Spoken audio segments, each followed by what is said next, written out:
ایک اور فرمان مصطفیٰ صلی اللہ تعالیٰ علیہ وسلم سماعت فرمائیے۔ اللہ کے محبوب نبی علیہ السلام نے فرمایا، فتنۃ الرجل فی اہلہ و مالہ و جارہ۔ میرے پاک نبی علیہ السلام نے فرمایا، انسان کی آزمائش اس کے اہل و عیال اور اس کے مال اور اس کے ہمسایہ میں ہے۔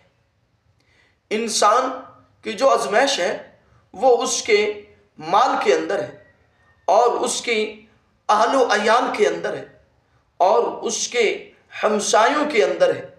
وہ کیسے کہ یہ جو مال ہے یہ انسان کے لیے بہت بڑا فتنہ ہے، جیسا کہ قرآن کریم میں ارشاد ربانی ہے، انما اموالکم و اولادکم فتنہ۔ انسان کے لیے مال اور اولاد جو ہے وہ فتنہ ہے، ان کے لیے انسان جان دے بھی دیتا ہے، لے بھی لیتا ہے۔ یعنی یہ دونوں چیزیں انسان کو بہت ہی پیاری ہیں، بہت ہی محبوب ہیں، بہت ہی عزیز ہیں۔ انسان اپنے اہل و عیال سے بھی پیار کرتا ہے، اپنے مال سے بھی پیار کرتا ہے۔ یاد رکھنا، ان آزمائشوں سے نکلنے کا جو کفارہ ہے وہ کیا ہے؟ فرمایا یکفرھا الصلاۃ والصیام والصدقہ۔ میرے پاک نبی نے فرمایا یہ نماز، یہ روزہ، یہ صدقہ، یہ ان چیزوں کا کفارہ ہے۔ تو اس سے معلوم یہ ہوتا ہے جو چاہتا ہے میرے اہل و عیال بھی سکون میں ہو، میرے پڑوسی بھی سکون میں ہو اور میرا مال بھی محفوظ ہو، تو اسے چاہیے وہ نماز کو بھی ادا کرے، وہ روزہ بھی صحیح معنی ادا کرے، اور اس کے بعد وہ جو ہے نا صدقہ و خیرات بھی کرتا رہے۔ الصدقات رد البلا یا رد البلا، صدقہ بلاؤں کو ٹال دیتا ہے، صدقہ مصیبتوں کے آگے آڑ بن جاتا ہے، پہاڑ بن جاتا ہے، بند بن جاتا ہے، اپنا مصیبتوں کو روک دیتا ہے۔ یہ ہے صدقہ۔ اور پیچھے ہے ماہ رمضان المبارک کے روزے۔ جو روزہ رکھتا ہے وہ اللہ کا محبوب ہو جاتا ہے، جو نماز پڑھتا ہے وہ رب سے ملاقات کرتا ہے۔ ان الحسنات یذہبن السیئات، بے شک نیکیاں جو ہیں وہ گناہوں کو ختم کر دیتی ہیں، وہ برائیوں کو ختم کر دیتی ہیں۔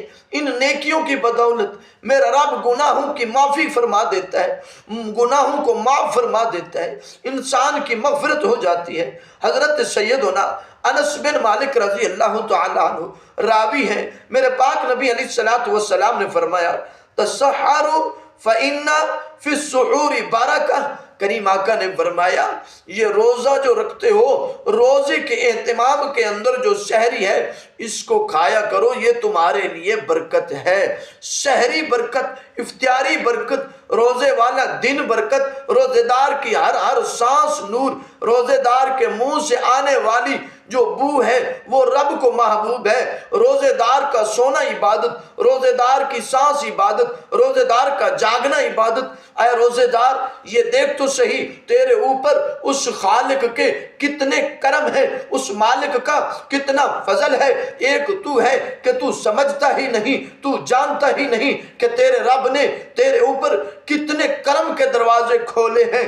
اے انسان، پھر وہی بدبخت انسان ہے جیسا کہ میرے پاک نبی نے ممبر کے اوپر پاؤں رکھا، فرمایا آمین، دوسرے ممبر کے زینے پہ پاؤں رکھا، فرمایا آمین، تیسرے زینے پہ پاؤں مبارک، قدم مبارک رکھا، فرمایا آمین۔ صحابہ کرام نے عرض کی فدا کا امی و ابی یا رسول اللہ، اے اللہ کے محبوب یہ آمین آج آپ نے فرمائی ہے، کریم آقا کرم فرماؤ۔ اس کی وجہ کیا تھی؟ میرے پاک نبی نے فرمایا جب میں نے پہلے زینے پہ قدم رکھا